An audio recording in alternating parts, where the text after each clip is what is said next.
Ah. Bonsoir. Bonsoir, bienvenue. On va commencer, mais avant de commencer, on vous propose un microclip.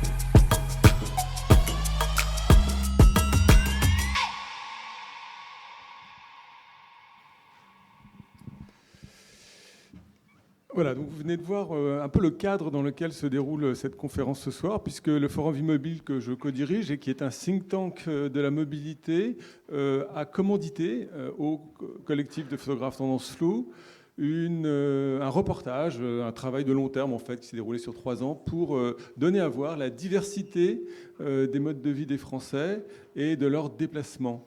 Et donc c'est dans le cadre de cette exposition que nous avons souhaité aussi organiser un cycle de conférences intitulé À demain, avec l'idée d'essayer d'explorer ce que pourraient être nos modes de vie de demain, nos modes de vie du futur. Donc la première de ces conférences de ce soir va être autour du thème des villothèques. Est-ce qu'on peut imaginer des villothèques qui seraient plus conviviales, plus écologiques que celles que nous menons aujourd'hui ? Alors pourquoi cette thématique ? Vous allez, j'espère, découvrir l'exposition après cette conférence et la rêverie d'Akimba, qui est un artiste guinéen résident à la Cité internationale des arts qui nous accueille. Vous pourrez donc découvrir l'exposition après. Ce que vous y verrez, c'est que dans ces modes de vie contemporains, la voiture est absolument omniprésente. Et on la voit pratiquement dans tous les travaux des photographes qui sont présentés. Or, il se trouve que la voiture, elle contribue, malgré ses intérêts et ses apports, à un certain nombre de problèmes, en particulier en termes d'émissions de gaz à effet de serre, puisque alors que le secteur des transports est le premier émetteur d'émissions de gaz à effet de serre en France, les voitures en représentent la moitié. Et surtout, ça continue d'augmenter, malgré les politiques qui ont été conduites. Alors, il se trouve qu'en France, mais pas seulement en France, dans de très nombreux pays, les politiques qui sont portées par les pouvoirs publics sont centrées sur l'innovation technologique, avec l'idée qu'en améliorant les carburants, en améliorant l'efficacité des moteurs, en passant à l'électrique, voire en investissant dans des voitures autonomes, on va pouvoir résoudre ces problèmes d'émissions carbone et continuer à se déplacer autant qu'aujourd'hui. Or, nous avons mené une enquête, en plus exactement, nous avons documenté avec la Fabrique écologique, par exemple, la question des voitures autonomes, et on se rend compte qu'elles sont source de très nombreux problèmes potentiels, plus important, semble-t-il, que les solutions qu'on nous promet qu'elles nous apporteraient. Et c'est vrai que de manière plus générale, il nous semble que l'innovation high-tech, l'innovation qui est si présente dans nos sociétés, elle est source quand même d'un certain nombre de problèmes qui sont pris, la complexité de son usage, la dépendance qu'elle crée vis-à-vis des industries qui la produisent, en particulier parce qu'elle nous empêche de pouvoir réparer les objets qui sont dotés de ce type de technologie, et puis parce qu'en termes de sobriété, que ce soit en termes d'usage qu'elle génère, en termes de matériaux qu'elle consomme, de déchets parfois très difficiles à recycler qu'elle produit, ou tout simplement d'énergie consommée, ça paraît être un problème plus qu'une solution, là encore. Toujours est-il qu'il nous semble qu'en particulier dans le champ de la mobilité, on ne peut pas se contenter de cette approche, qu'il faut explorer des alternatives. Alors, parmi les alternatives que nous portons au Forum Vie-Mobile, il y a celle de l'évitement des déplacements, mais il nous semble également qu'il faudrait donner sa chance à une approche qui serait plus une approche high-tech, mais une approche low-tech. Alors, la question c'est, qu'est-ce que ça peut bien dire qu'une approche low-tech dans le champ de la mobilité en particulier ? Et donc, pour explorer cette question du low-tech et du low-tech appliqué à la mobilité, nous avons invité 3 participants qui vont nous aider à explorer ces questions. Livia Dalbouz. Donc, Livia Dalbouz, elle est membre de la collégiale de l'Eurocyclage, elle est membre de sa direction élue, qui met en œuvre les projets de l'Eurocyclage. Alors pour ceux d'entre vous qui ne les connaîtraient pas, l'Eurocyclage, c'est un réseau d'ateliers d'autoréparation de vélos participatifs et solidaires, composé aujourd'hui de plus de 125 associations en France. Également avec nous, à ma gauche, Quentin Mathéus. Bonsoir Quentin, qui est ingénieur au Low-Tech Lab. Donc le Low-Tech Lab vise à faire connaître la démarche et les solutions low-tech en les documentant et en faisant des expérimentations et en partageant avec le plus grand nombre les résultats de ces expérimentations et les témoignages de ceux qui ont pu y participer. Enfin, Olivier Lefebvre. Bonsoir Olivier. Donc Olivier, il est ingénieur de formation, mais aujourd'hui il est chargé de cours de la philosophie de la technique à l'université de Toulouse Jean Jaurès. Et il est également membre de l'atelier d'écologie politique Atécopole, qui est un groupement pluridisciplinaire de scientifiques qui réfléchissent à la transition et aux questions écologiques. Alors, on va tout de suite commencer par la première question qui nous interroge. Alors, excusez-moi, je voulais aussi vous indiquer que cette conférence va durer environ 1 heure et que vous aurez ensuite une demi-heure pour leur poser des questions, avant ensuite de céder la parole à Akimba pour sa rêverie. Alors, donc, pour commencer, Olivier, vous avez, décidé de quitter l'industrie high-tech, particulièrement high-tech de la voiture autonome, et vous portez un regard critique sur cette industrie, ceux qui y travaillent. Est-ce que vous pourriez nous dire pourquoi ? Alors, un regard critique sur l'industrie et critique mais bienveillant sur ceux qui y travaillent. Alors, par rapport à l'introduction que vous avez faite, Christophe, moi je n'ai pas quitté le monde du véhicule autonome parce que j'étais convaincu que le véhicule autonome était un problème en soi. Je me suis pas réveillé un matin en me disant l'entreprise pour laquelle je travaille, donc j'ai travaillé pour EasyMile, une petite société toulousaine qui a vite grossi et qui développe des systèmes de transport sans conducteur, que ce soit du transport de personnes ou de marchandises. Je ne me suis pas levé un matin en me disant en fait le monde mourirait de l'avènement de ces véhicules, il faut absolument éviter leur avènement. C'est plutôt des éléments de discours que nous avions au sein de l'entreprise qui étaient finalement des discours baignés d'idéologie avec des mots qui étaient vides de sens mais qui étaient simplement qui avaient une valeur d'usage pour légitimer une situation, et cette situation c'était on va faire du véhicule autonome parce que c'est bien. Mais quand on cherchait à savoir est-ce que vous êtes vraiment sûr que c'est bien, la personne n'était prête à se poser sérieusement la question. Donc c'est plutôt une ambiance d'hypocrisie et de mauvaise foi dans ce domaine-là de la high-tech, où les gens se racontent des histoires sur l'intérêt du véhicule autonome, mais des histoires dans lesquelles on voit très bien que les personnes n'y croient pas elles-mêmes. Qui à un moment a été la goutte d'eau qui a fait déborder le vase, et je me suis dit non, moi je n'arrive plus à me raconter les histoires comme vous les copains, donc je vais sortir de là et essayer de comprendre pourquoi vous arrivez à raconter des histoires encore, et quel est l'impact sur la société de personnes comme vous qui, se racontant des histoires sur le véhicule autonome mais n'y croyant pas elles-mêmes, comme ça contribuent à développer, à façonner un certain monde. Donc c'est le fait que les personnes ne prennent pas la question technique au sérieux qui, moi, m'a posé problème. Et ça me paraissait d'autant plus grave aujourd'hui qu'on est dans des jours un petit peu où ce qu'on appelle la tendance technosolutionnisme, que vous avez un peu mentionné. Il y a l'idée qu'on a un problème. Alors aujourd'hui, on parle beaucoup d'un problème écologique, donc il y aurait des solutions techniques ou des tendances au greenwashing, de dire ah ben oui, tel sujet, forcément c'est bon pour l'environnement, et tout peut être assez bon pour l'environnement. Et en fait, on se rend compte que la catastrophe écologique est prise comme une opportunité, non plus comme une contrainte en disant « oulala, qu'est-ce qu'on va pouvoir fabriquer qui ne détruise pas l'environnement ?» C'est une opportunité qui va permettre de développer de nouveaux marchés. Et le véhicule autonome tombe en plein dedans. On s'est dit il faudrait des mobilités nouvelles et différentes. Le véhicule autonome rentre dedans. On ne s'est pas vraiment posé la question de faire une étude rigoureuse. Est-ce que ça allait nous amener vers des sociétés qui soient désirables et soutenables ? Et moi, j'avais le sentiment, et puis depuis, j'ai un petit peu creusé la question plus théoriquement, que la technique, elle n'était pas anodine sur l'évolution du monde. pour le dire très simplement, qu'elle façonnait les modes de vie, elle donnait certaines trajectoires sur des possibles sociaux, on peut aller dans certaines directions, et une fois qu'on prend cette direction, on a du mal à revenir en arrière. L'exemple classique étant, une fois qu'on a fait tout un réseau de transport automobile, des routes partout, une fois qu'elles sont là, on a cette infrastructure, on a tendance à vouloir faire rouler des voitures dessus. Donc il y a une certaine orientation. Donc là, certains choix techniques à un moment vont donner des orientations.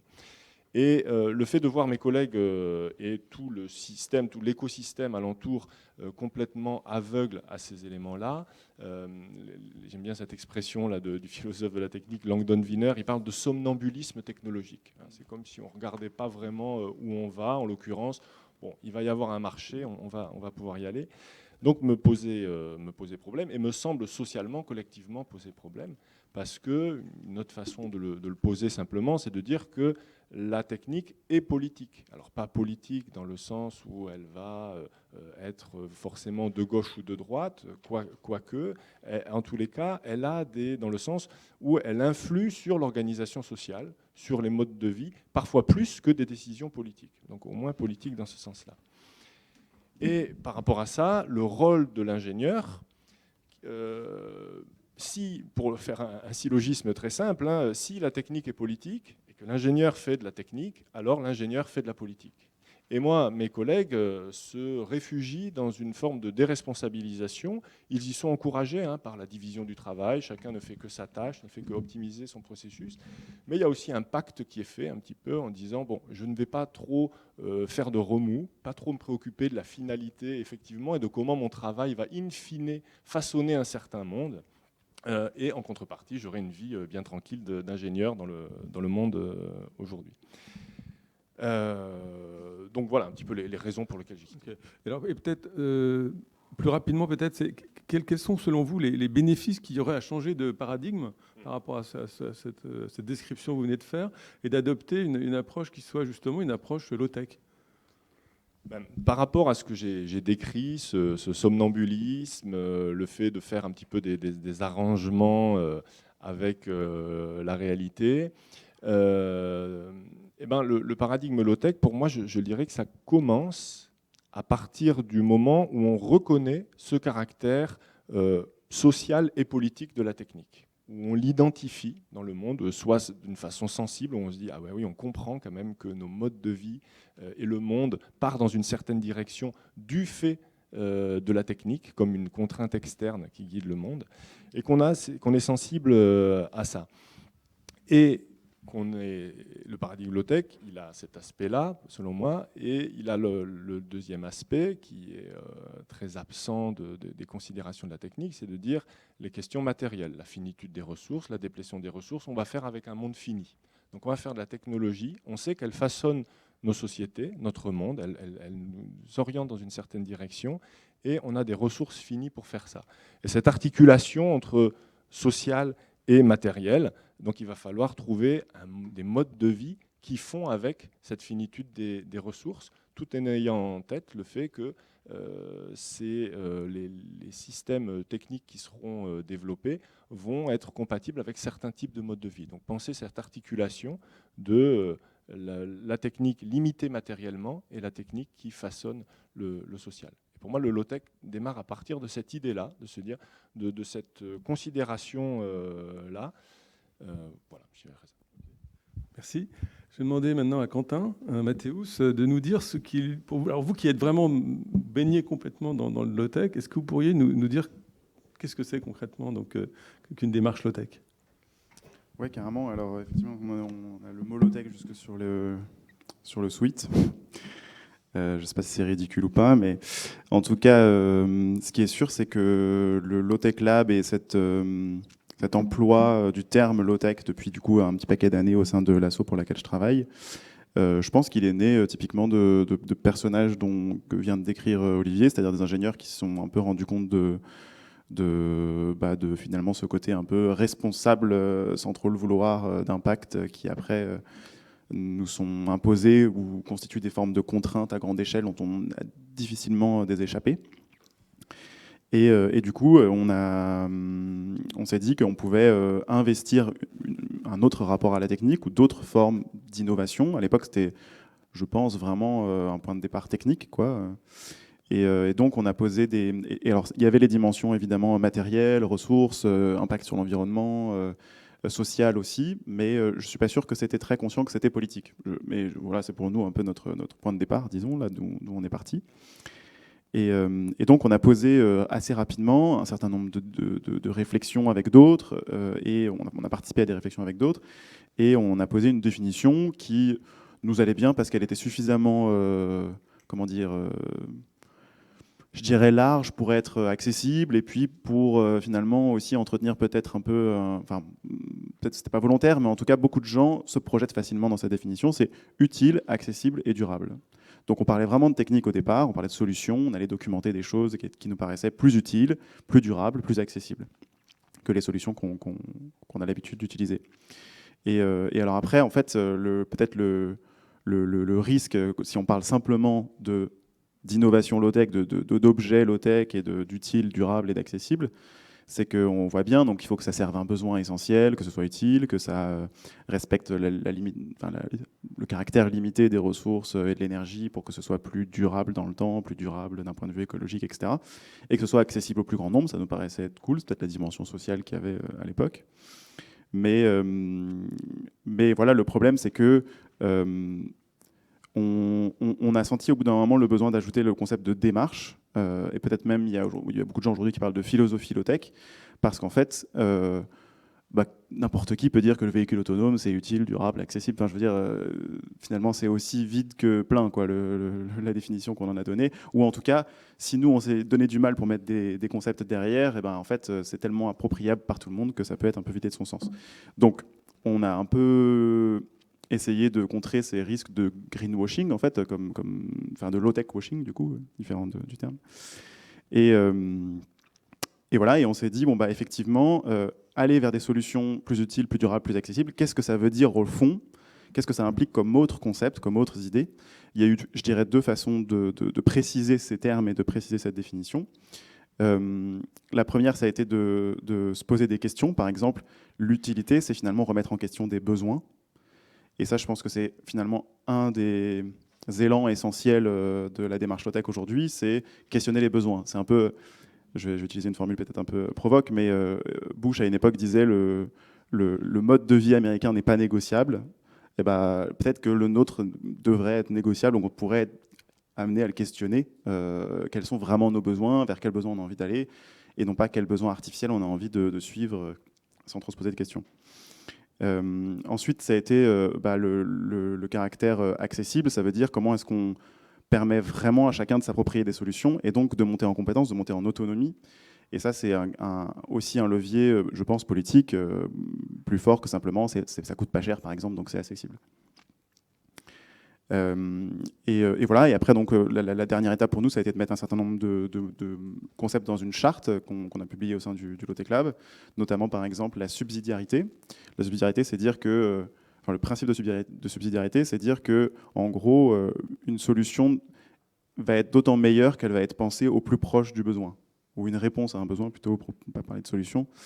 Et donc, en fait, l'absolu de ça, c'est vraiment chacun est devenu capable, a repris de la compétence, ou au moins localement, on a repris ensemble de la compétence pour pouvoir s'organiser, pour répondre comme on le désire et de la façon la plus juste selon nous à nos propres besoins. Donc après, il y a des concepts qu'on a rajoutés de convivialité. Par exemple, on en parle là un peu dans la question, c'est toute la notion d'échelle. Comment est-ce qu'on peut, certes, aller dans le sens d'un certain développement technique, de vraiment pouvoir répondre de façon plus sereine, plus juste à des besoins, mais comment est-ce qu'on ne dépasse pas un certain seuil où après on ne maîtrise plus rien. Bref, voilà, un certain nombre de concepts comme ça. Si j'essaie de les appliquer à la mobilité, parce que c'est un peu le sujet, je crois, et puis ça, je passe la balle. En fait, on peut aussi se poser la question dans la mobilité du besoin de mobilité.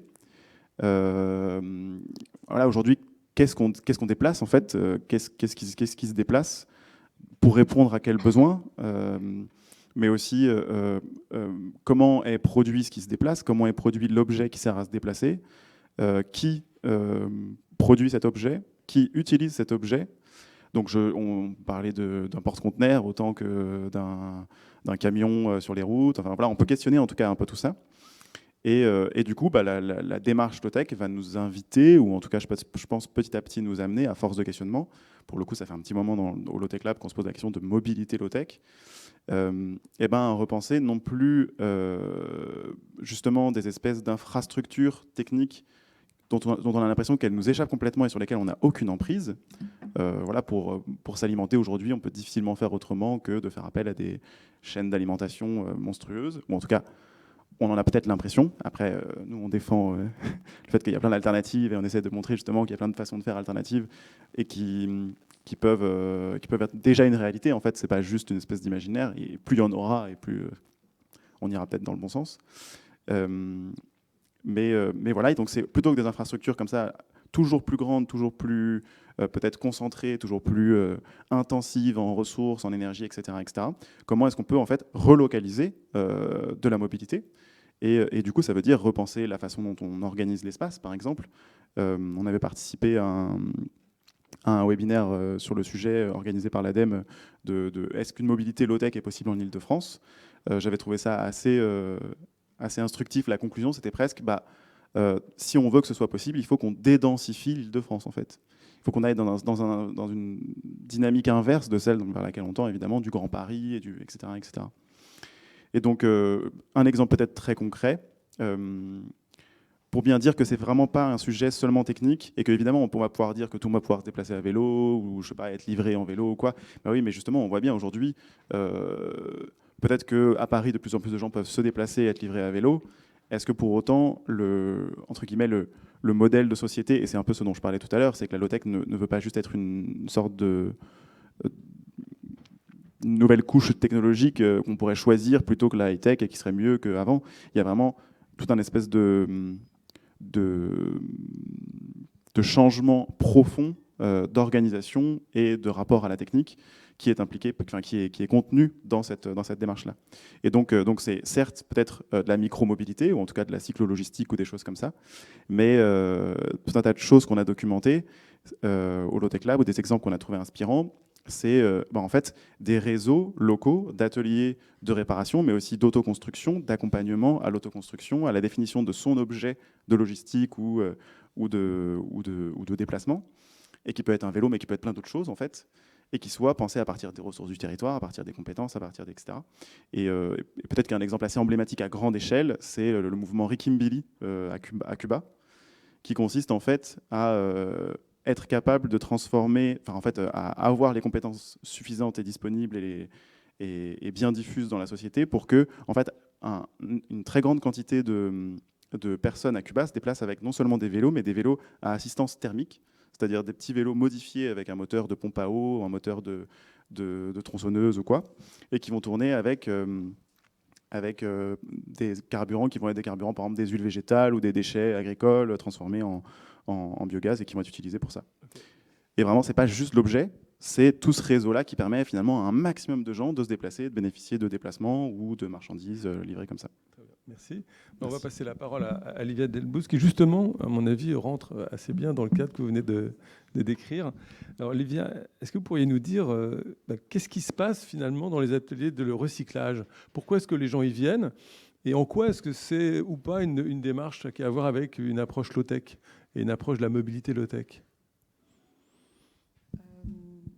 Déjà parce que je crois que l'objet vélo est en soi un objet complètement low-tech, avec une mécanique qui est accessible, avec des pièces qui sont souvent interchangeables, malgré le goût de beaucoup des constructeurs d'avoir leurs propres normes. Avec un peu de bidouille, on peut souvent s'en sortir. Et pourquoi est-ce que les gens viennent dans un atelier vélo ? Il y a à peu près, ça dépend des enquêtes, mais 300 000 personnes qui rentrent dans un atelier vélo chaque année. Et ça va vraiment du livreur à vélo précaire qui n'a pas les moyens de pouvoir faire réviser son vélo par un vélociste, au cyclotouriste en gravel avec un vélo à 4 000 € qui se dit que c'est peut-être dangereux de ne pas savoir purger ses freins à disque hydraulique s'il part en plein milieu des Alpes. à des parents qui ont un peu galéré avec les 3 outils à la maison pour fixer le siège enfant sur le porte-bagages arrière. Donc on a vraiment tout type de motivation à rentrer dans l'atelier vélo, mais en tout cas, il y a toujours le souhait ou parfois l'obligation de réparer seul son outil de déplacement. Et un atelier vélo, c'est souvent un lieu, mais pas toujours, parce qu'il y a des ateliers vélo itinérants qui se baladent ou qui sont pirates. Mais en tout cas, c'est toujours un collectif de bénévoles et parfois de salariés qui mettent à disposition de tous les cyclistes leur savoir, leur savoir-faire et des outils. Parfois beaucoup, parfois moins. Il y a des ateliers vélo qui commencent avec vraiment très très peu d'outils. D'autres qui, au contraire, on a des fanats techniques et du coup qui mettent à disposition des carrioles pleines d'outils. Mais il y a vraiment toujours cette idée d'avoir envie de transmettre un savoir-faire mécanique et de mettre les outils dans les mains des gens.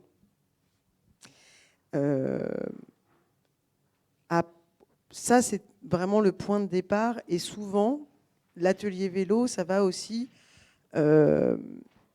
faire découvrir la galaxie cycliste, parce qu'il y a plein de types de pratiques de vélo, parfois très sportives, parfois purement mobilitaires, parfois très créatives aussi. Et il y a cet aspect transfert de la connaissance mécanique, un aspect réemploi et revalorisation du vélo, parce que une épave, c'est aussi un puits de pièces détachées. Et c'est aussi un puits d'apprentissage. C'est très bien un vélo épave parce qu'on peut le démonter intégralement sans avoir aucune crainte de l'abîmer et on va apprendre énormément de choses. Du coup, pour moi, un atelier vélo, c'est aussi vraiment un lieu de sensibilisation à l'économie circulaire et de gestion de ces déchets. On pense souvent gestion des déchets sur les ordures ménagères. Un atelier vélo, c'est aussi se rendre compte que dans sa mobilité, on va générer des déchets et qu'on peut les réduire au maximum avec des démarches qui vont du recyclage de chambres à air en de multiples objets. Je vous laisserai aller voir sur Internet, il y a vraiment plein de choses. Mais aussi comment est-ce qu'avec 2 vélos épaves, on peut reconstruire un nouveau vélo qui va être fonctionnel. Et c'est souvent aussi des lieux de promotion du vélo comme mode de déplacement au quotidien. Il n'y a pas longtemps, j'ai rencontré les gens de l'atelier vélo de Guéret en Creuse, donc un territoire où on se dit que quand même le vélo, c'est pas gagné. Si, ils ont créé une véloroute des fromages creusois. Ils sont en train de développer très très fort le vélo et aussi il y a la promotion du vélo et ce qu'on va appeler chez nous la promotion de la Vélorution, du coup la révolution à vélo, qui implique effectivement de réfléchir à un autre système de vie qui soit plus lent. Le vélorutionnaire appelle toujours un ralentissement général et à une décroissance globale et aussi à une prise de conscience, et là je vais faire un petit clin d'œil à la Vélorution parisienne, au capitaclisme, ce qu'ils appellent ça, le cataclysme du capitalisme. Et d'où, pour moi, l'atelier vélo, c'est aussi un objet très politique. Et c'est aussi, dans le titre de la conférence de ce soir, il y avait la question de la convivialité. Les ateliers vélos ont toujours été sous-tendus par les méthodes d'éducation populaire, où du coup il y a un apprentissage par le faire et pas vraiment par l'exemple. C'est aussi qu'à ça que servent ces épaves, c'est qu'on puisse dire à quelqu'un, avant d'aller sur ton dérailleur, je comprends, casse celui-ci, ouvre-le, et puis après on ira regarder ensemble le tien, voir si c'est le même modèle.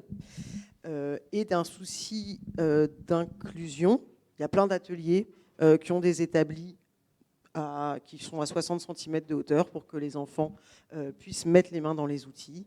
Il y a à peu près un quart des ateliers en France qui ont des temps en mixité choisie, réservés aux personnes s'identifiant comme femmes, transgenres ou non-binaires, parce que malheureusement, la mécanique est encore extrêmement genrée on offre beaucoup plus de caisses d'outils en bois aux petits garçons qu'aux petites filles.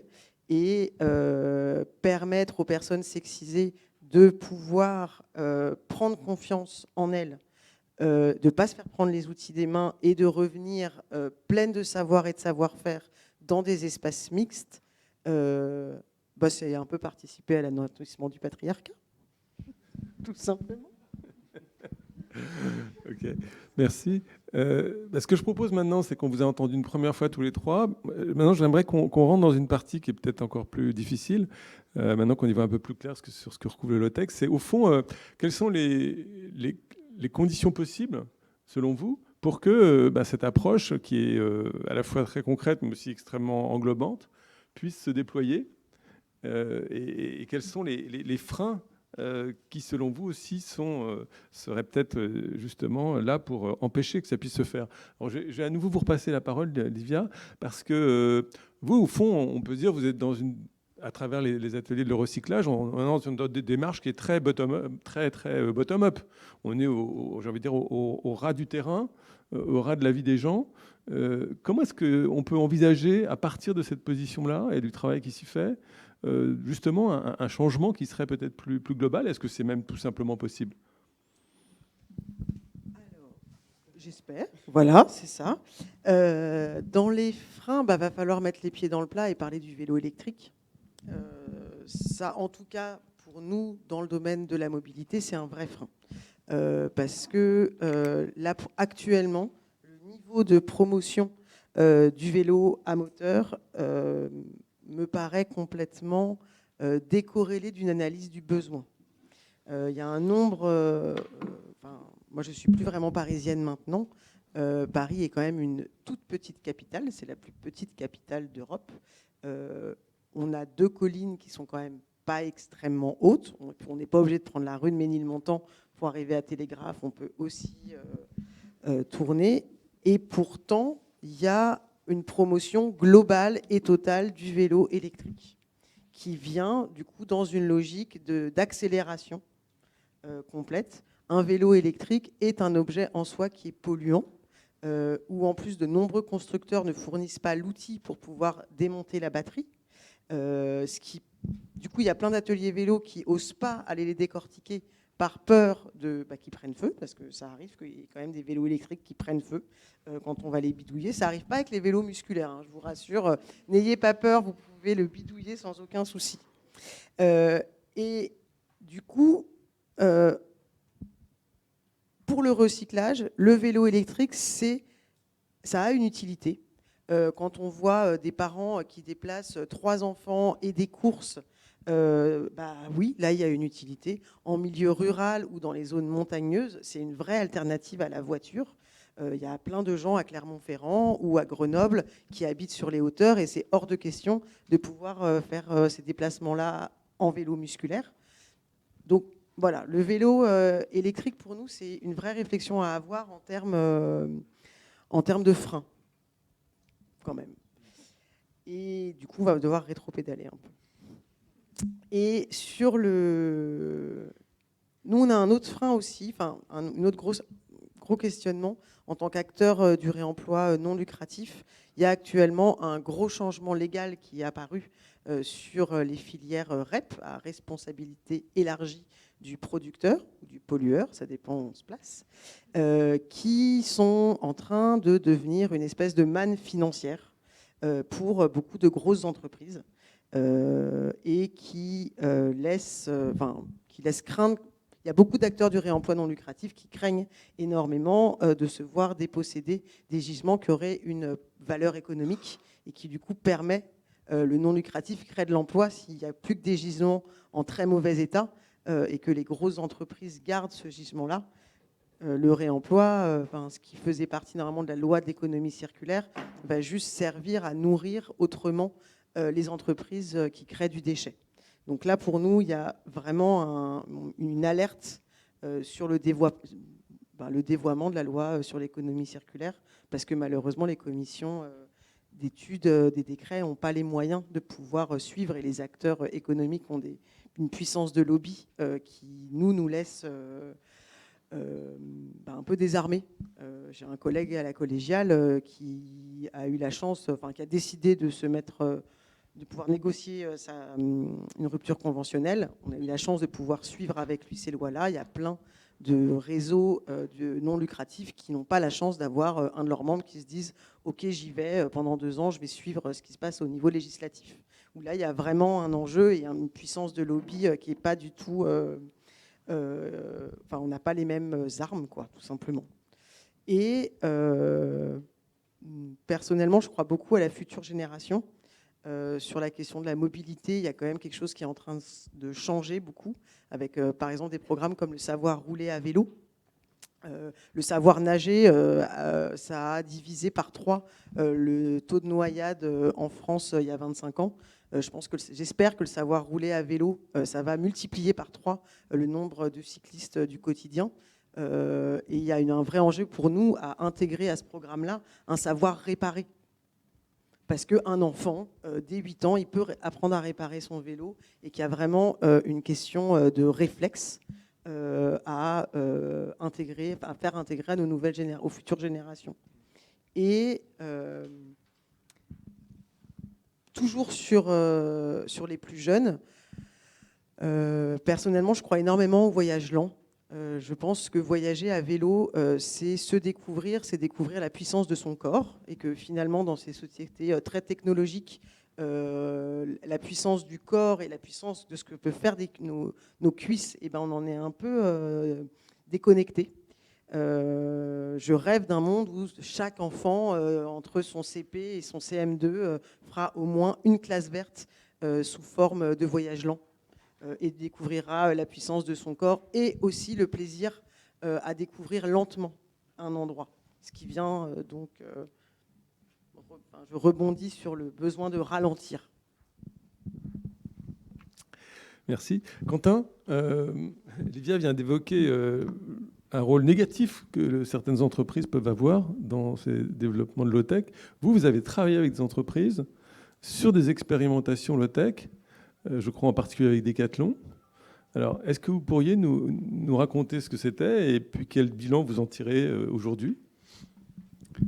Ouais, alors c'est une expérience sur le long cours et avec des joies et des peines, peut-être comme toutes les expériences comme ça. Mais ça va me permettre de vraiment illustrer ce que je voulais dire tout à l'heure et du coup des choses que je pense peuvent être intéressantes à creuser avec la filière existante en fait et avec un certain nombre d'acteurs qui sont en place. Donc nous on a travaillé depuis longtemps. En fait on a été sollicité par Decathlon depuis longtemps parce qu'on passait pour des ingés avec un peu des cerveaux bizarres mais intéressants. Et du coup, ça paraissait super intéressant de nous mettre dans les réflexions amont sur des produits, comment innover mieux, comment faire mieux avec moins, etc. Donc ça, c'est peut-être un truc, souvent on confond.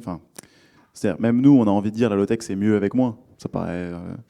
mais selon la personne à qui on s'adresse chez Decathlon, faire mieux avec moins, c'est génial, ça va être super utile, ça va économiser les ressources, ça va être machin, ou ça va être juste moins cher, on va pouvoir le vendre moins cher et c'est génial.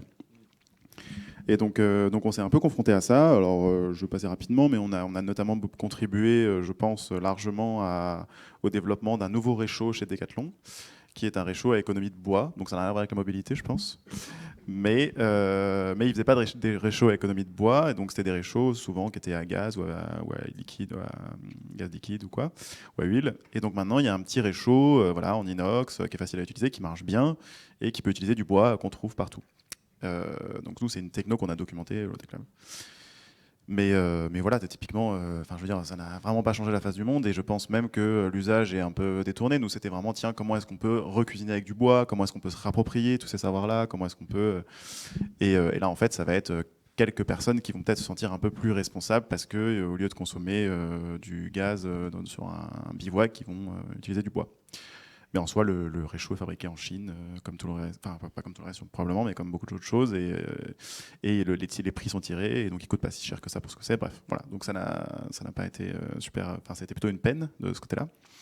Et après, on a eu d'autres expériences, peut-être plus intéressantes, et qui me font un peu, je sais pas si c'est garder espoir, mais quand même voir des perspectives intéressantes. C'était qu'en fait, on a travaillé avec une cellule qui s'appelle Decathlon Maker.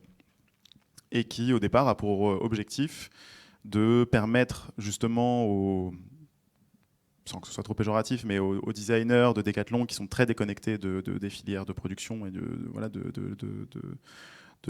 l'endroit où est fabriqué, de la façon dont est fabriqué les objets, même s'ils font des visites, etc. Il y a des liens qui sont maintenus. Mais c'était se réapproprier l'action de faire. Donc voilà, on y revient entre guillemets.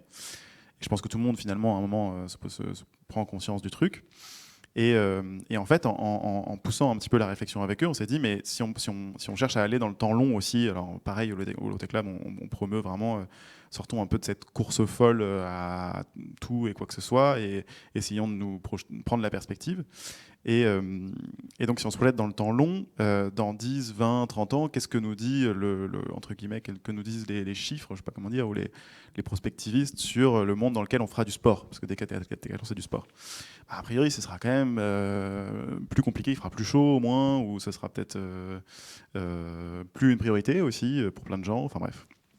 Donc on s'est dit, en fait, dans ce monde-là, beaucoup de ce que permet Decathlon aujourd'hui, c'est-à-dire la pratique active et douce de sport, ce sont en fait des modes de déplacement. Beaucoup de sports qu'on pratique aujourd'hui sont en fait au départ des modes de déplacement. La voile, c'est avant tout un mode de déplacement. Même le ski a été un mode de déplacement qu'on s'est approprié pour faire du ski. Enfin, bref. Le vélo, évidemment. Et donc, en fait, ils se sont rendus compte que peut-être que les acteurs de la mobilité de demain, c'était pas justement des véhicules autonomes fabriqués par les mêmes constructeurs qui sont juste changés de cheval, entre guillemets. Mais peut-être que c'est justement des acteurs qu'on n'imagine pas sur ces segments-là, parce que beaucoup de sports individuels, j'entends, pas les sports co, c'est pas des modes de déplacement, mais beaucoup de sports individuels peuvent redevenir des modes de déplacement actifs, doux, et donc en fait les compétences qu'aujourd'hui a emmagasiné Decathlon, techniques, j'ai envie de dire physionomiques, biologiques, etc., mécaniques, sont des compétences hyper précieuses pour ces modes de déplacement entre guillemets du futur, ou en tout cas qu'on peut imaginer dans le futur. Et donc on s'est dit, si on ne change pas juste de technique en disant on est passé d'un réchaud normal à un réchaud low-tech, mais si on change complètement le modèle d'organisation, le modèle de production, la façon de voir la technique, la façon de voir le travail, la façon de penser l'autonomie des gens, etc., avec un outil comme Decathlon, avec un outil, j'en parle comme ça, avec un objet comme Decathlon, eh ben, qu'est-ce que ça donne à imaginer? Et en fait, aujourd'hui, Decathlon, c'est donc cette compétence qui est extrêmement précieuse, qui pourrait tout à fait être ouverte.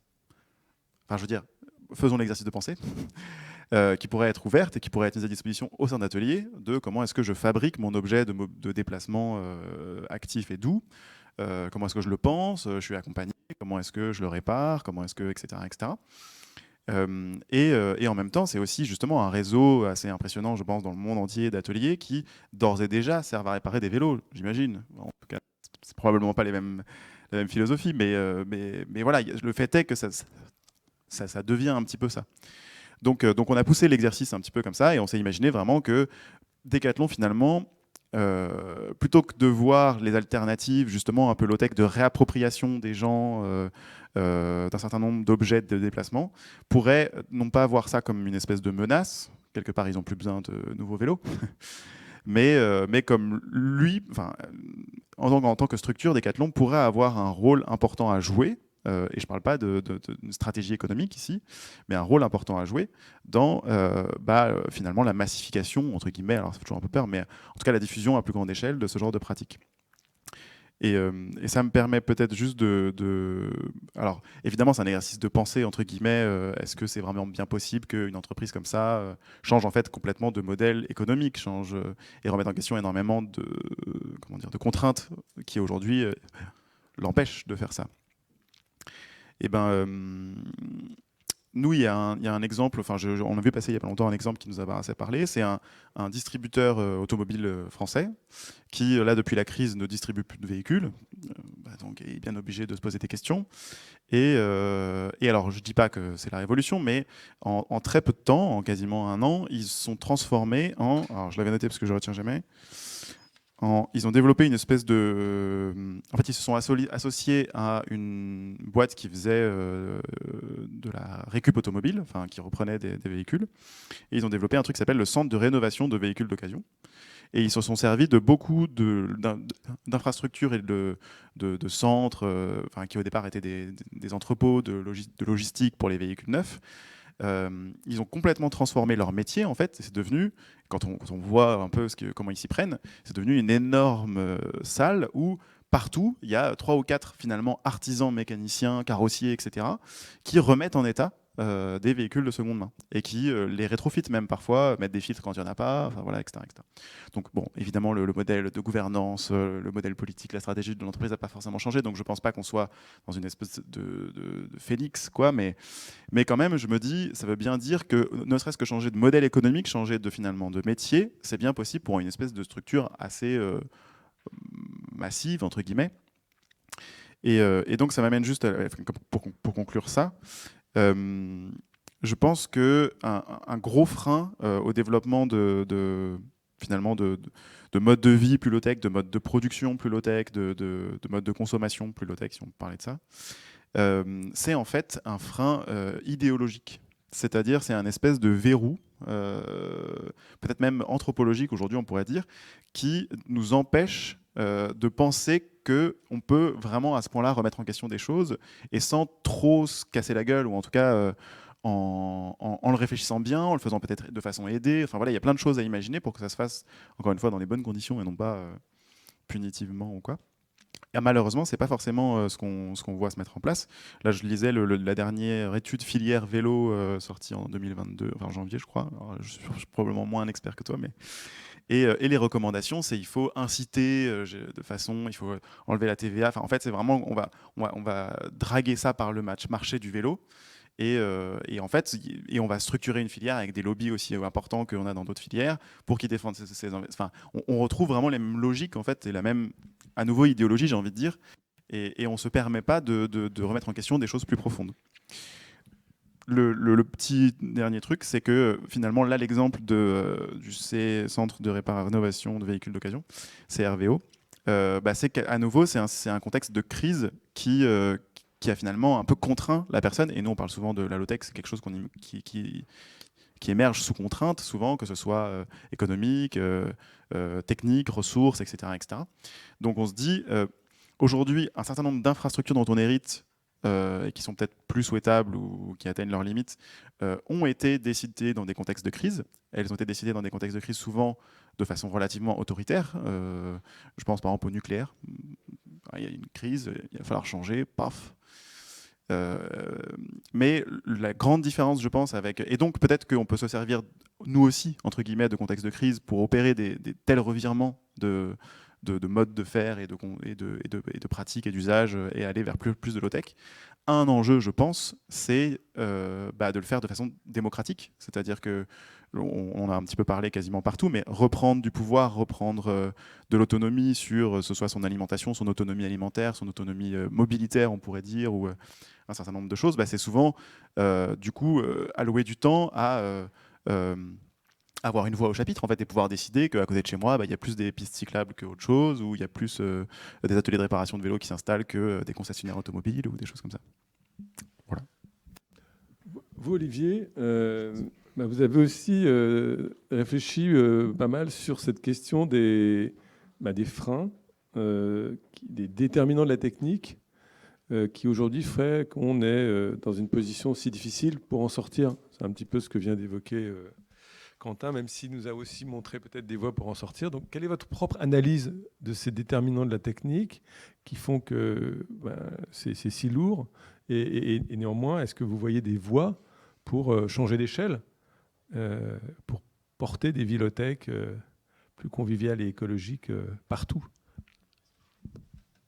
Alors, c'est une super question. Voilà, on aurait vraiment envie de. Est-ce qu'on peut rester jusqu'à 22h30? Vous avez 10 minutes.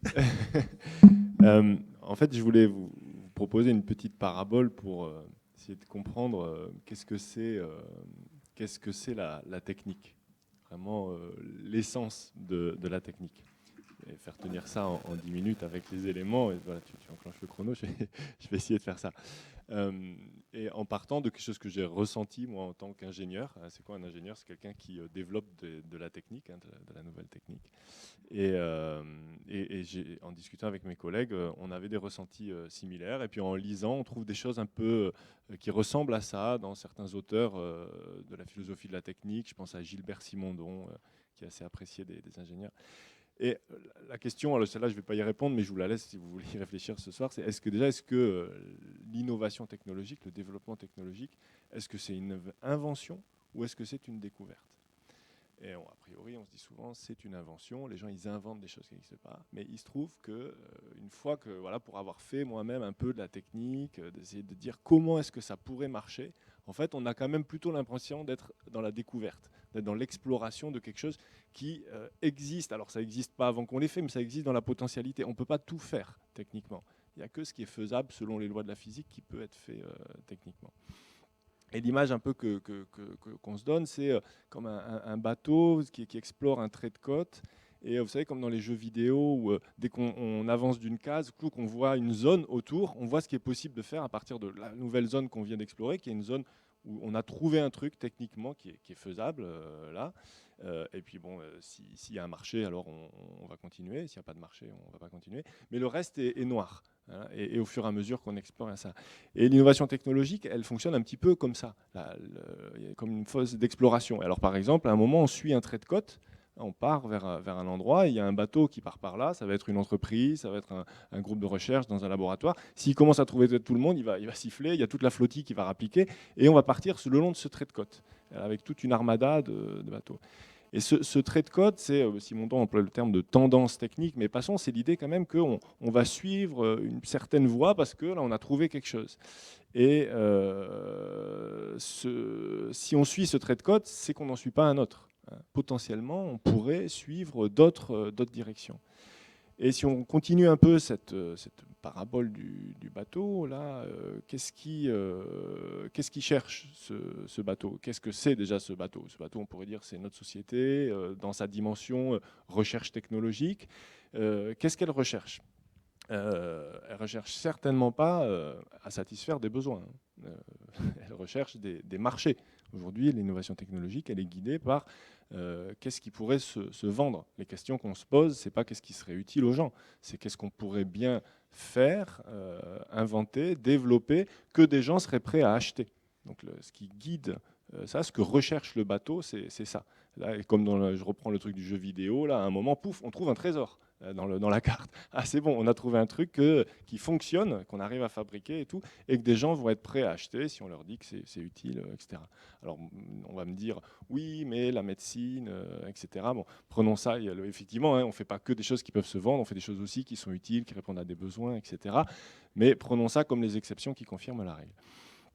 Et qu'est-ce qui est au gouvernail de ce bateau? C'est quand même des personnes, hein, c'est quand même des personnes qui font ça, mais elles sont mues effectivement par des idéologies, des logiques, des structures, et aussi elles sont à un certain endroit le long de ce trait de côte. Hein, il y a cette idée que la notion qu'on appelle de trajectoire sociotechnique, l'image que j'ai prise tout à l'heure, une fois qu'on a fait des routes, eh bien quand même, ça va nous orienter dans une certaine direction. Une fois, on ne va pas se dire on va revenir à la charrette à cheval directement, parce que les routes, c'est vraiment pas pratique pour faire circuler des chevaux. Donc on est quand même guidé par les choix techniques qui ont été faits précédemment. Et alors, pour passer un peu au low-tech, là, si j'arrive à faire une transition avec ça, c'est bien l'idée. Bon, c'est quoi le problème avec la façon dont on explore la technologie aujourd'hui? C'est qu'elle nous met dans des directions qui ne sont pas soutenables, tout simplement. Donc les low-tech, on peut se donner une autre définition, ça serait le seul système technique qui serait soutenable, le seul ensemble de technologies là, qui permettrait d'avoir des modes de vie et qui nous éviterait une catastrophe, la fin de l'humanité. Appelons ça le low-tech. Tout le reste, a priori, ça utilise des ressources non renouvelables, ça détruit l'environnement, etc. Donc tout ça, c'est pas low-tech. Ce qui permettrait d'avoir des modes de vie durables, ça serait low-tech.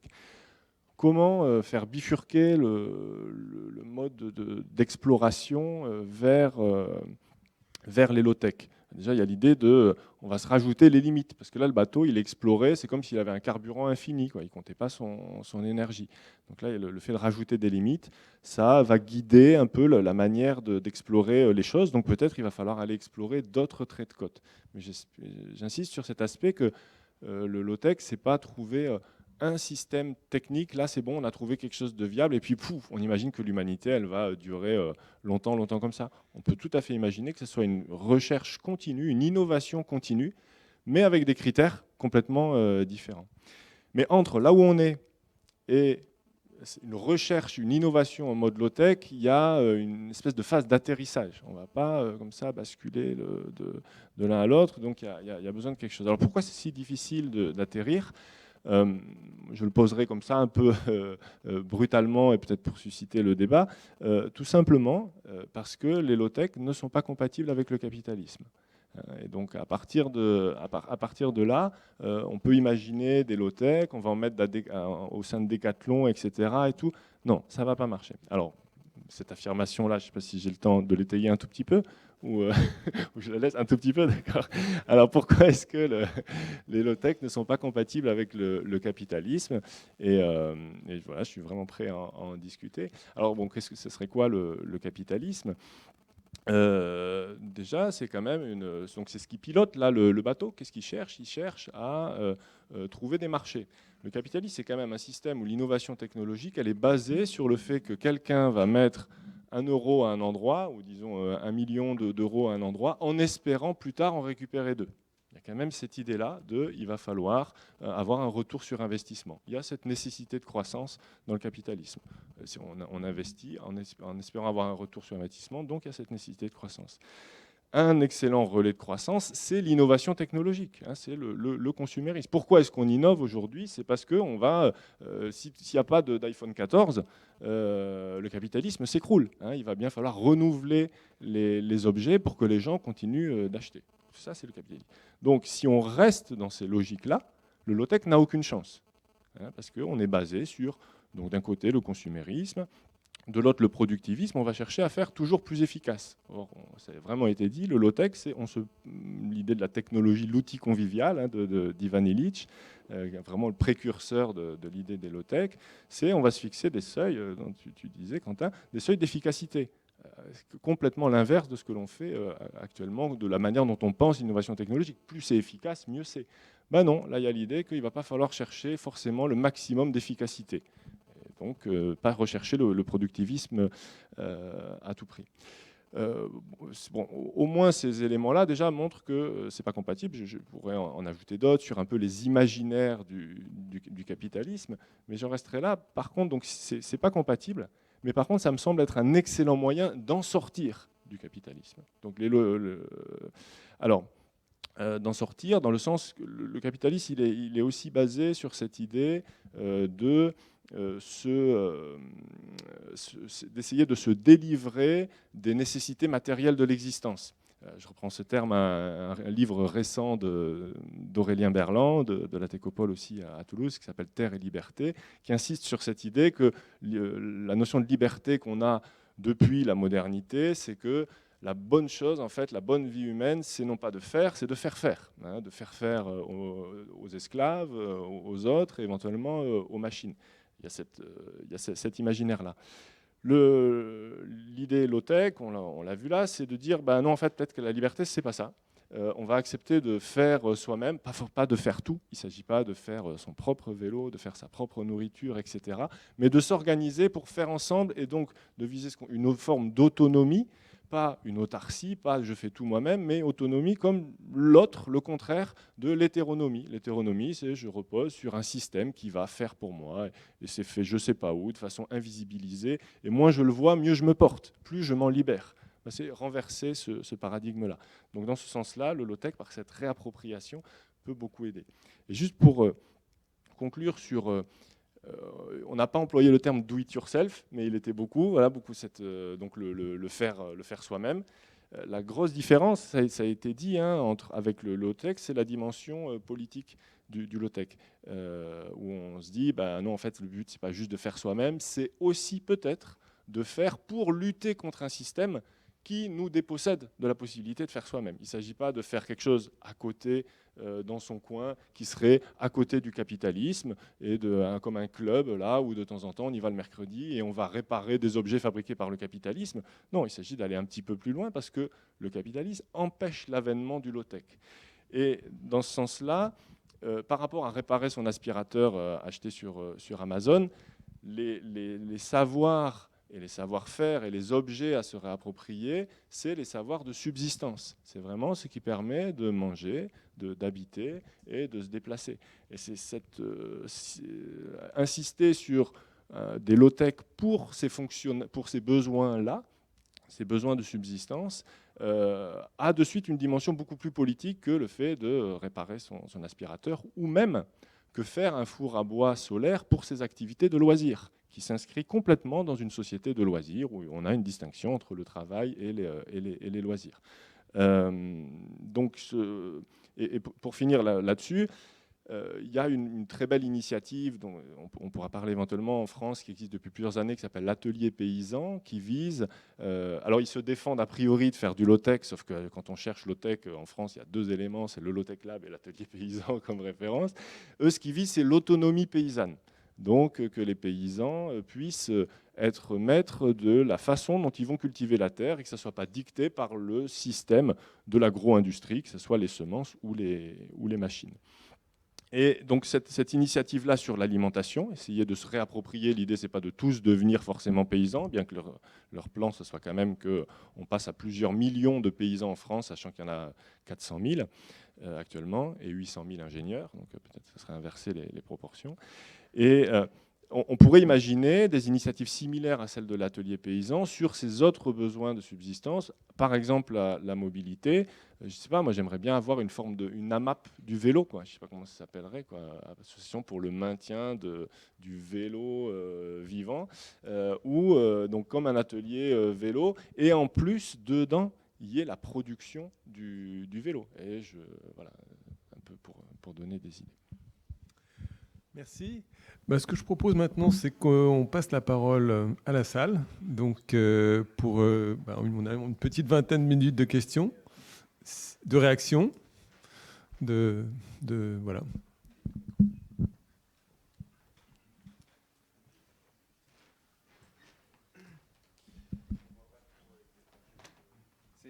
Bonjour, ici. Oui, vous avez parlé juste avant des besoins de subsistance, mais vous n'avez pas cité la communication, s'approprier les savoirs de la communication. On n'entend pas souvent parler de cette dimension-là comme un besoin de subsistance, justement, et je voulais savoir ce que vous en pensez.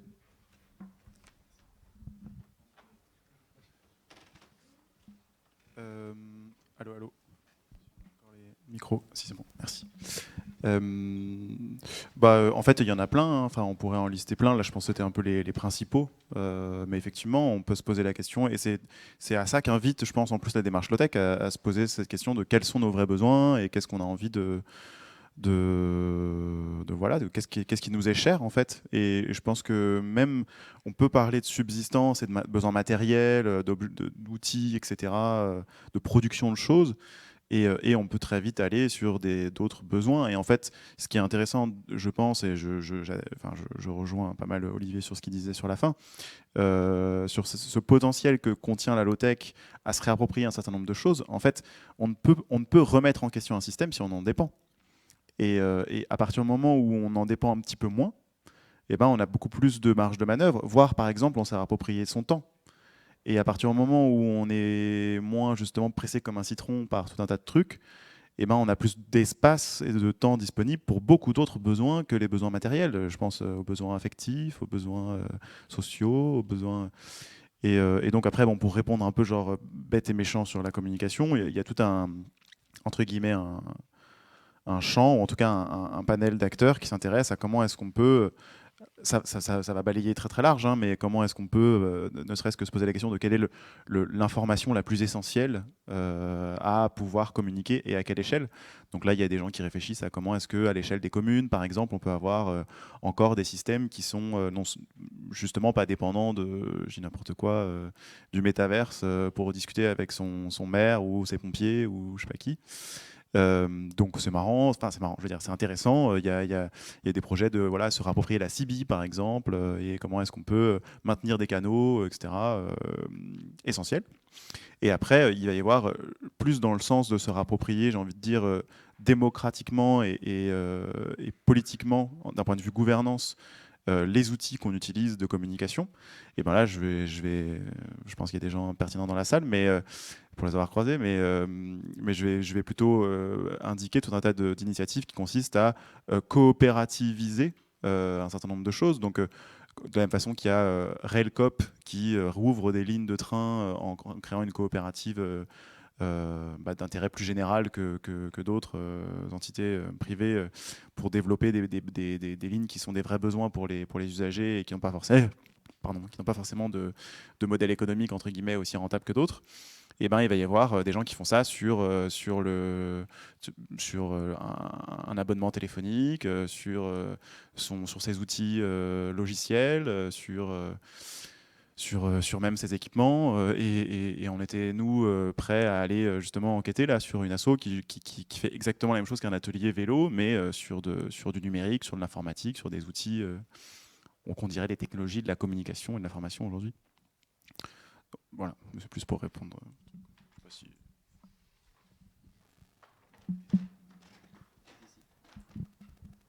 Oui, bonsoir. Avez-vous déjà vous êtes déjà intervenu sur le véhicule intermédiaire? Avez-vous déjà des options, des idées de ce qui se passe actuellement sur le véhicule intermédiaire? C'est-à-dire que c'est un vélo optimisé, quoi. La vélo mobile? Non, justement, c'est au-delà du vélo mobile, c'est encore quelque chose. Voilà, alors moi, j'ai déjà essayé une vélo mobile. J'espère qu'un jour, va y avoir un collectif de constructeurs qui vont les développer parce que c'est extraordinaire. On peut rouler à 35 km/h à la force de ses cuisses. Ouais. Mais par contre, je ne connaissais pas le véhicule intermédiaire. C'est purement musculaire du coup? Un petit moteur. Non, c'est surtout que c'est protégé, c'est carrossé, quoi. Donc comme un vélo mobile. Un vélo mobile. Oui, mais non, c'est encore différent. Un vélo mobile, ça roule qu'à 25 km/h, c'est limité. Oui, non, mais donc, vous ne connaissez pas, donc c'est sûr, il existe le véhicule intermédiaire, et je vous invite à découvrir, et je pourrais vous en parler après, si vous voulez. On pourrait se rencontrer. Vous allez découvrir ce que c'est que la nouvelle mobilité, celle qu'on attend tous. C'est-à-dire qu'une alternative à la voiture. Le vélo, c'est bien, mais il a ses limites. Et le véhicule intermédiaire, il va justement entre le vélo et la voiture. Voilà. Je ne connais pas les véhicules intermédiaires, mais il y a une espèce de démarche là, de l'ADEME pour justement... ça s'appelle... Je ne sais pas ce que... Enfin, je ne suis pas promoteur de l'ADEME, mais l'extrême défi qui a été lancé récemment vise à faire émerger des sortes de constructeurs de... Alors, ils disent pas vélo mobile explicitement, mais plein de trucs qui pourraient être à cette échelle-là, quoi. Voilà. En fait, le véhicule intermédiaire, c'est cette catégorie, cette espèce de trou qui existe entre le vélo et la voiture et qui pourrait être peuplé de tas de choses qui restent à inventer. Donc, ce n'est pas un véhicule particulier, c'est plus une catégorie entre ces deux... Ouais, voilà. Au Forum du Mobile, on a lancé un groupe de travail avec la Fabrique écologique sur cette question des véhicules low-tech, auquel participe d'ailleurs Olivier Lefebvre, avec l'idée de voir si on ne pourrait pas à la fois réfléchir à des véhicules qui répondraient à un certain nombre de besoins qui aujourd'hui sont couverts par la voiture et qui, d'autre part, pourraient donner lieu à une filière industrielle low-tech. Alors, après avoir entendu la conférence de ce soir, je me dis que ça va peut-être être compliqué d'articuler les deux logiques, mais en tous les cas, les résultats seront présentés dans quelques mois, et donc je vous incite à suivre nos travaux. Oui, je voulais poser une question. Je voulais revenir sur la question de l'échelle que vous avez mentionnée à plusieurs moments. Est-ce que, par définition ou de fait, le low-tech est limité à la petite échelle? Alors, à la fois à l'échelle géographique, parce qu'on a parlé du vélo, mais ça va à quelques dizaines de kilomètres, on va dire, pas beaucoup plus. Et puis, à la fois à l'échelle peut-être de la production, et puis pour rester sur la mobilité, déplacement de masse et de la métropole. Est-ce qu'on fait du transport de masse en low-tech? Des questions comme ça, est-ce qu'on peut y répondre? Moi, je suis allée jusqu'à Pékin en vélo. La petite échelle. Petite échelle. Alors, je suis désolé, je rebondis, mais si jamais je peux aussi laisser la parole. Il y a plusieurs choses intéressantes. Ce qui est sûr, c'est que nous, avec ce qu'on... Là, j'ai essayé de présenter comme étant une démarche low-tech. On ne dit pas qu'il y a comment dire, une bonne échelle absolue. Justement, l'idée, ça va être de questionner à quelle échelle on pense démocratiquement et qui correspondent, enfin qui suivent un certain nombre pas de principes, mais en tout cas d'idéaux, peut-être presque, des réponses à des besoins suivant les besoins. Donc bon, enfin je sais pas trop quoi dire derrière ça, mais en tout cas, aujourd'hui, les échelles dont on parle, elles sont peut-être très grandes parce que nos modèles de production se sont extrêmement étendus et distendus, et que du coup, on a besoin d'échelles très grandes. Et parce que peut-être nos aspirations, c'est plus de partir comme moi, mes arrière-grands-parents le faisaient, en vacances l'été à la plage en vélo, depuis la région parisienne, mais de partir en vacances en Thaïlande en avion. Mais je ne pense pas qu'ils étaient moins contents de partir en vacances. Il y a pour moi un truc, juste on a décalé notre élément de référence, je ne sais plus comment il dit, là, Philippe Bewix, mais voilà, notre standard, entre guillemets, est devenu un peu différent. Et là, je reviens au truc de est-ce que c'est négociable ou pas? Est-ce qu'on est prêt à faire un petit peu des concessions sur des trucs à partir du moment où peut-être que quelque chose qui est bon enfin qui va être digne de nous, va être bon pour tout le monde et non pas juste pour certains qui peuvent prendre l'avion et machin et trucs. Donc, bref, et puis qui du coup ont un impact au passage. Par contre, je reviens sur juste un terme, c'est la fameuse métropole. Il y a eu une étude sortie il n'y a pas longtemps sur la métropole low-tech.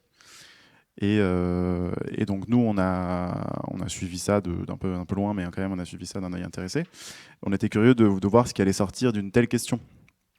On a essayé d'influencer un petit peu la réflexion, mais ça n'a pas beaucoup pris. Pour nous, c'est un petit peu difficile d'articuler métropole et low-tech. Ce qui ne veut pas dire que du coup, la métropole, désolé, il n'y aura pas de low-tech et vous allez devoir vous démerder tout seul. C'est plutôt de dire comment est-ce qu'on transforme de la même façon, enfin, ce dont je parlais tout à l'heure, comment est-ce qu'on repense justement l'urbanisme un peu galopant de la métropole aujourd'hui, qui en fait n'est qu'à l'image de la concentration de gens, de spéculation, de consommation, enfin, qui va avec tout un tas d'autres d'autres aspects de notre modèle aujourd'hui, d'autres tendances, disons. Mais si justement on se sert de la low-tech pour inverser un certain nombre de tendances, peut-être que aussi la métropole a un avenir qui n'est pas de devenir toujours plus grosse, mais de, comme je disais tout à l'heure, de se dédensifier, on parle de plus en plus ça me fait marrer, on parle d'agriculture urbaine et de végétaliser la ville parce que sinon elle est invivable. Et machin. En fait, en fait la ville c'est pas, enfin, 100% ville, ça marche pas trop quoi. Donc comment est-ce qu'on revient à en fait un espèce d'hybride qui est pas que du béton partout et que des gens rassemblés au même endroit. Et donc là, il y a tout un mouvement, et là, pareil, je fais une espèce de passe, mais je vous invite à regarder, ça s'appelle post-urbain. Et là, je pense qu'on touche finalement un rapport à la ville qu'on peut qualifier de low-tech. C'est vraiment comment est-ce qu'on questionne le besoin de la ville, comment est-ce qu'on repense l'échelle, comment est-ce qu'on se donne les moyens démocratiques, du coup, non pas de subir la métropole, mais de la transformer, quoi.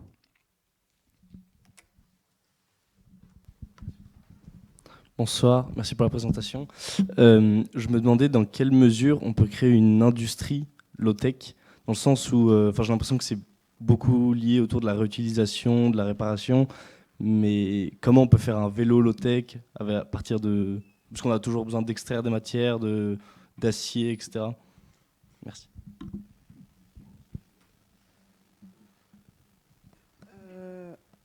Alors, je vais rebondir sur ce que tu disais tout à l'heure. On a un sénateur, M. Gouffier-Chia, qui a plein d'idées dessus.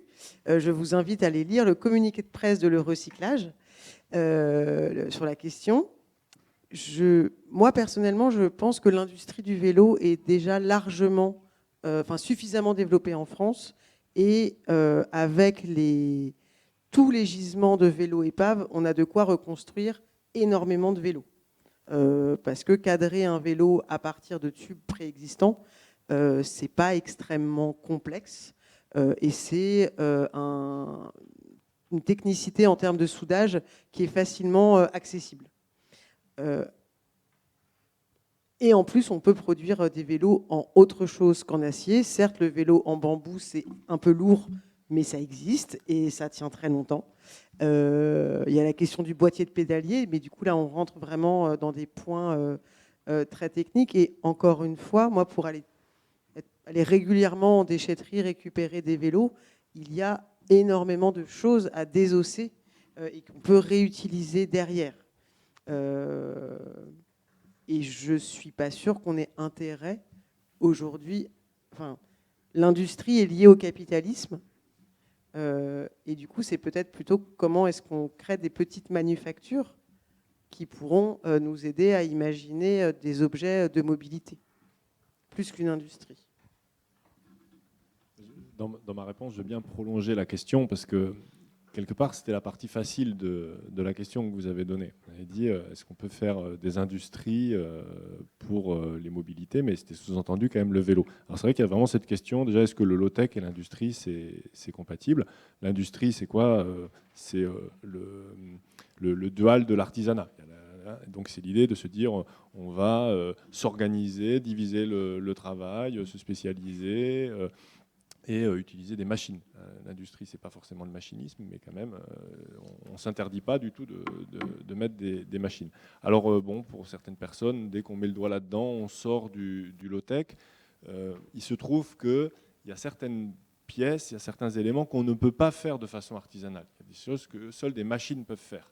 Et, voilà. Et donc, la machine, d'une part, parce qu'elle va automatiser, mais en termes de degré de précision, il y a des choses que seules des machines peuvent faire. Aller faire un plateau, merci. Aller faire un plateau de façon artisanale, ça va être compliqué. Et donc ça, c'est pour l'industrie. Mais là, on en reste au vélo, et bon, c'est vrai que ça tombe bien, on a des tas de ruines de vélos existants, et ça se prête bien à être un peu repris, ressoudé et tout. Mais moi, si je définis le low-tech comme le seul système technique soutenable, il faut que tous nos moyens de transport soient low-tech. Donc ça veut dire qu'on arrête l'avion, mais ça, de toute façon, ce n'est pas vraiment un débat. Mais est-ce qu'on arrête le train? Moi, je suis venu en train. Est-ce que dans ce monde de demain, je pourrais venir à Paris qu'en vélo? Parce que ça serait vraiment... Moi, je n'ai aucun problème à avoir un raisonnement aussi radical que ça. Mais ça me gênerait de dire, en fait, le low-tech, c'est juste pour le vélo et pour le transport urbain, et on continue comme ça. Mais les vrais sujets, le déplacement au milieu rural, le train, bon, ça, on fait confiance au capitalisme pour régler la question. Donc voilà, je pense qu'il faut aller au bout. Et donc, il va peut-être falloir faire des concessions sur nos définitions du low-tech et faire des industries du train. Pas que une société qui opère des trains, comme Railcoop, même si c'est fantastique, mais aussi peut-être qui en fabrique, et voir quel est le niveau effectivement d'objets où on se dit, bah non, là, on passe un certain seuil de convivialité, on est obligé de repartir dans quelque chose qui serait mondialisé, avec une grande industrie, avec des gens qui vont diriger des équipes parce que c'est trop gros et tout, et on ne veut pas de ce monde-là. Donc, je reprends cette technique, c'est quoi cette idée, c'est quoi le low-tech? C'est se poser la question, quelle technologie on veut pour quelle société? Étant donné ce rapport que la technologie façonne la société et la manière dont on produit nos objets du quotidien, voilà, ça façonne aussi certaines sociétés. Je me permets de choper la balle au rebond, mais c'est des questions qui nous travaillent beaucoup au Low-Tech Lab depuis un petit moment, on peut imaginer. Et déjà, sur un tout premier truc, c'est la fameuse industrie, la question de l'industrie. Nous, ce qu'on voit qui est vraiment intéressant dans les acteurs qu'on va rencontrer, c'est des acteurs qui sont effectivement dans une réappropriation de compétences techniques, qui élèvent ça à des niveaux de technicité intéressants. Enfin, c'est les paysans dont parle Olivier à l'atelier paysan, ça devient des sacrés cadors de la soudure et des sacrés, finalement, j'ai envie de dire, auto-designers de leur outil, auto-ingénieurs de leur système. Enfin, c'est vraiment, techniquement, c'est un sacré niveau. On peut parler d'artisanat. On a vu exactement la même chose dans le monde du vélo. On a été documenté dans des milieux ruraux plutôt. Alors là, c'est peut-être un peu le pied de nez, entre guillemets, mais vraiment, justement, pareil, j'ai envie de dire, des ateliers de fabrication d'objets, mobilité, de cyclo-logistique divers et variés, avec des éléments standards, comme l'atelier paysan d'ailleurs, hein, issus de sidérurgie. Enfin, je veux dire, ils utilisent de la barre d'acier, ils utilisent de la plaque, ils utilisent évidemment des cadres ou des choses de récup, mais pas que. Et pareil, et là, on va avoir un niveau de technicité assez incroyable. Et cet artisanat-là, je pense qu'il est souhaitable, dans le sens où un maximum de ça, je rejoins les rapports que donne Olivier, les ordres de grandeur, si on a 800 000 ingénieurs, et je pense, j'en connais quand même pas mal qui se posent des questions sur le sens de leur métier, l'ingénieur, c'est quand même finalement un petit peu le symbole de cette expropriation des compétences techniques qui étaient par nécessité diffuses dans la population pour pouvoir industrialiser, pour pouvoir centraliser, pour pouvoir tout un tas de choses. Donc la fameuse bascule de l'autre côté, c'est comment est-ce que l'ingénieur peut redémocratiser de la compétence technique. Ce que font très bien l'atelier paysan et qui sont quand même une bonne grosse bande d'ingés au départ. Enfin, pas que. Mais du coup, la question, c'est même dans ces ateliers qu'on a vus, même l'atelier paysan, ils fabriquent à partir, j'ai envie de dire, de câbles de frein qu'ils n'ont pas tressés eux-mêmes. Enfin, voilà, on n'est quand même pas dans un niveau. Donc, il y a forcément des éléments standards, et c'est là que je trouve le terme presque intéressant, c'est que l'industrie standardise. Elle ne peut pas faire autrement. L'artisan, il est capable de faire à façon, sur mesure, de répondre à un vrai besoin local, d'un agri, d'une école, j'en sais rien, d'un collectif, de ce qu'on veut. L'industrie, elle standardise. S'il y a des éléments qui, par définition, sont standards, on peut les standardiser, on peut les produire de façon industrielle. Maintenant, la vraie question, c'est est-ce qu'on a envie que le moindre écrou soit fabriqué en Chine ou pas? Ou est-ce qu'on a envie qu'il soit fabriqué par des gens qui n'ont pas envie de fabriquer des écrous dans la vie? Et ça, c'est juste ces questions-là. Et du coup, pour moi, effectivement, ça va nous amener à des choses plutôt de l'ordre de à quelle échelle, à nouveau, on se pose la question, à quelle échelle est-ce qu'on veut être dépendants les uns des autres? Parce que finalement, l'autonomie, c'est pas l'autarcie, hein, c'est la dépendance les uns des autres. Et on choisit nos dépendances, on a la capacité de choisir nos dépendances, la possibilité. Et donc, la manufacture, est-ce qu'elle est régionale? Est-ce qu'elle est départementale? Est-ce qu'elle est machin? À partir de quoi est-ce qu'elle travaille? De quelle énergie? Moi, j'ai vu des ateliers de fabrication tourner avec un arbre mécanique au milieu qui était entraîné par un moteur à vapeur qui fonctionnait avec un four à concentration solaire. Et l'atelier fonctionne. Alors, il fonctionne particulièrement quand il y a du soleil. Mais finalement, si on ralentit et si on... Alors, c'est un peu triste d'aller à l'usine quand il fait beau, mais je sais pas comment dire. C'est juste, encore une fois, un espèce de rapport à la production qui est complètement différent. On a vu un artisan boulanger solaire qui, finalement, a un modèle économique qui fonctionne très, très bien. Et quand ça tourne pas, quand il n'y a pas de soleil, il produit un petit peu moins, ou quand vraiment il a besoin de produire, il utilise du bois. Et c'est plus pertinent qu'autre chose. Voilà, je me dis, il y a vraiment... En fait, et c'est peut-être quelque chose que j'ai loupé tout à l'heure, j'en profite, mais j'arrête, pardon. C'est que même si le verrou il est idéologique, on a l'impression que c'est pas possible, mais en fait c'est possible. Il faut juste qu'on se force à sortir un petit peu du cadre et à remettre en question des choses qu'on ne voit même pas tellement on les remet pas en question. Et pour ça, les exemples sont quand même des... Alors je dis pas qu'il faut seulement former par l'exemple et seulement inspirer par l'exemple, mais des choses qui nous donnent à voir que ouais, on peut aussi faire comme ça. Et c'est même plutôt cool en fait. Du coup, voilà, je pense que même à une certaine échelle, et des trains, c'est quand même beaucoup plus efficace un rail, un truc qui tourne sur un rail qu'un truc qui tourne sur la route. Donc les trains, on peut peut-être pouvoir continuer à les entretenir et les faire localement.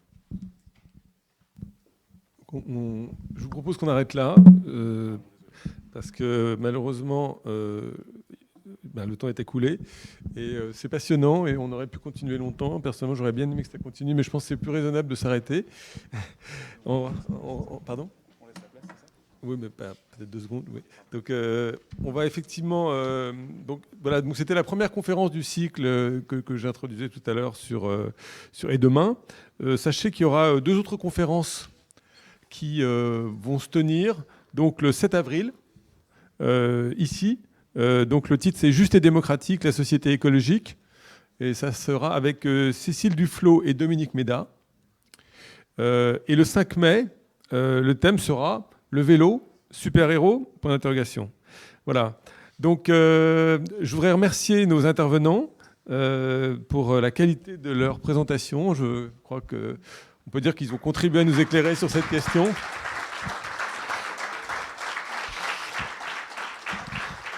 Et puis, je voudrais aussi remercier Anne Fusier et Tom Dubois du Forum du Mobile qui ont préparé activement cette conférence qui n'aurait pas existé sans leur travail. Merci à eux deux, donc.